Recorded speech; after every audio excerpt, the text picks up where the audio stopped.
Hey guys, today we're going to be looking at the engine inside of a 2005 Honda Accord, so sit tight.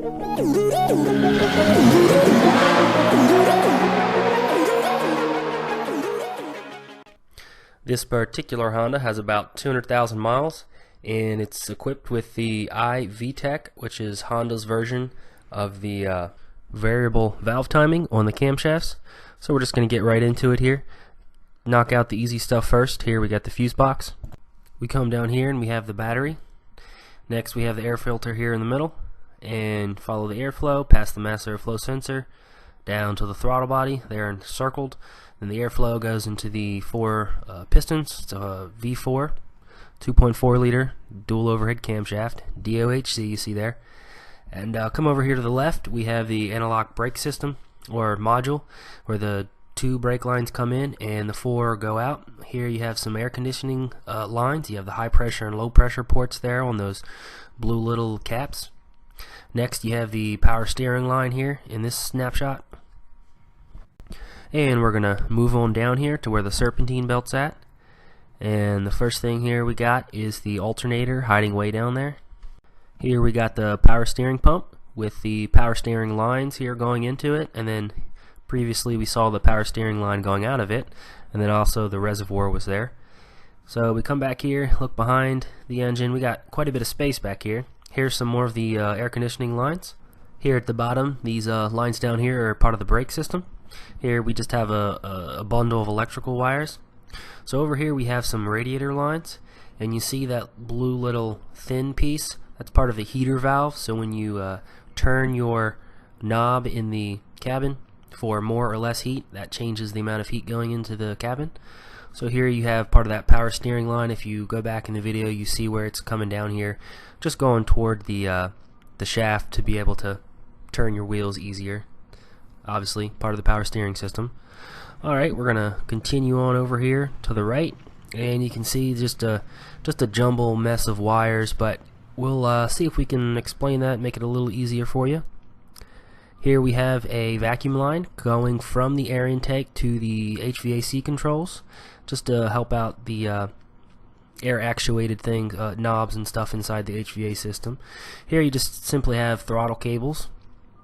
Here's the EVAP port, and it's, as far as I know, it's just to be able to help you out if you need to smoke the line out to see if you have a leak in the EVAP line. So here's the EVAP line coming from the gas tank. Here, obviously, this kind of looks like a mess, but once you pinpoint all these things, you know that they're electrical bundles, and it kind of eliminates a lot of the things from this picture. You see down there, there's a bunch of electrical wires coming from the, I think it's the fuse box. So we come over here, and we don't really have much in this picture, but here's the brake reservoir, and then underneath it you have the master brake cylinder. You can see the line there. It's going along the firewall all the way to the anti-lock brake system module. So a little bit of that was maybe scattered up, piecemeal. So I got a couple systems that I'm just going to show you here all at once. So we're going to look at the EVAP system. That's the evaporative emissions control system. That just takes vapor from the fuel tank and burns it off in the engine. So you have this little line coming here going into the EVAP port, that little green knob there. Take that green knob off, and it's almost like a bike valve, like they call it a Schrader valve. So you take that off, and you're able to put a smoke machine on there, see if there's any leaks, any gas or fumes going out to the atmosphere. So you see that little yellow tag down there. So one line in that little block is for the actual fuel going to the fuel rail, and the other one there is the EVAP line, the fumes coming off the top of the gas tank. So just follow that here. I think yep, you see that looping up here, looping down there. It goes, if you can follow that, it loops around there and goes into this little valve here. I believe that's a solenoid valve, just to tell the engine that the pressure's built up, and then it needs to inject it into the throttle body here to be able to go into the engine and then burn it off. I think it's pressure actuated. Then here you have that other fuel line here going to the fuel rail, it looks like. So follow that back. Here it's a lot of things are just kind of connected to the car just to keep them in place. Here you see it goes all the way below this electrical bundle, wraps around the back, and then goes down there. So again, here's that that line going to the throttle body. That just injects any of the vapors from the fuel tank into the incoming stream. There's the connection right there, and then it burns it off. So here we have the electrical system. Here's where, I believe that's where it's connected to the battery, probably the negative and the positive terminal. Follow it down here, and here it comes up right there, right to the positive terminal on the battery. And then you follow this down. Obviously this is the electrical system, and here's the alternator. So turn your key, the starter actuates, or however it works, and the alternator drives the serpentine belt and then gets power from the battery just to start it up. And then after you start it up, basically I don't really think the battery does much except just maybe give power to some of those little odds and end pieces in the car.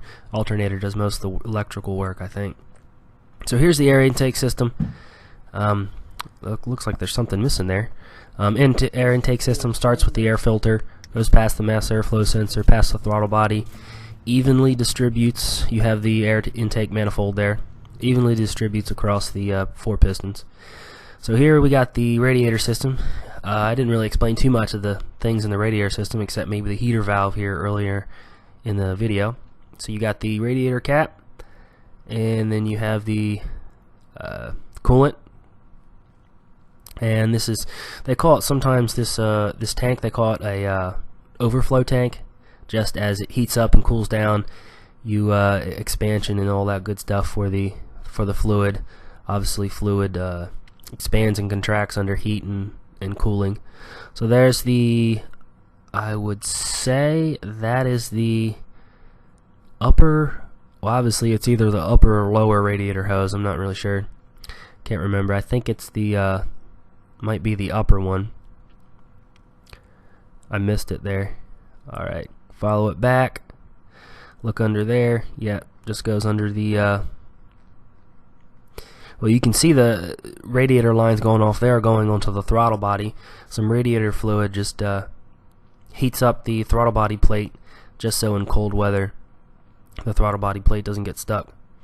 So I guess, yeah, that would be the lower radiator hose coming from the thermostat. So here you have the brake system. Obviously the brake reservoir is always going to be located right where the brake pedal is, on the opposite side of the firewall, just because as you press the brake pedal, pushes the rod in the master cylinder, compresses the fluid, comes all the way over here.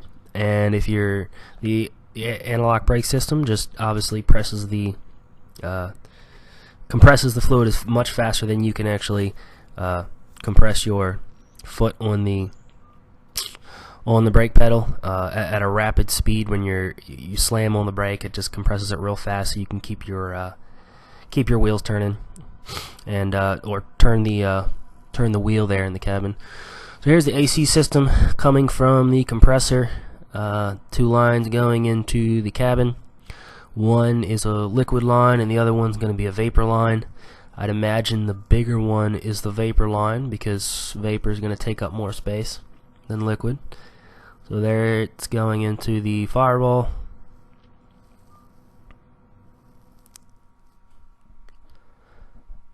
Follow it back. You got your low and high pressure ports there on those blue caps. Here we go. Down, follow that line down to the compressor down there, and then obviously that fluid needs to be cooled again on the radiator, or they call it the condenser. Goes through underneath your headlight, it looks like, and gets cooled down. Probably a dryer in there as well, just to dry the air, suck any moisture out. So here's the power steering system. I know we explained that, pretty much hit every part of that, part of the power steering system here in the front of the video, but here is just a one shot of it. Power steering fluid goes to the pump, gets pumped through there, goes down there on that solid rod. You see that goes into, I not sure what they call it. I think they call it the drive shaft. And then here it returns back into the reservoir. So hopefully that helped you out. If you owned a Honda Civic, please give it a like, comment, and subscribe.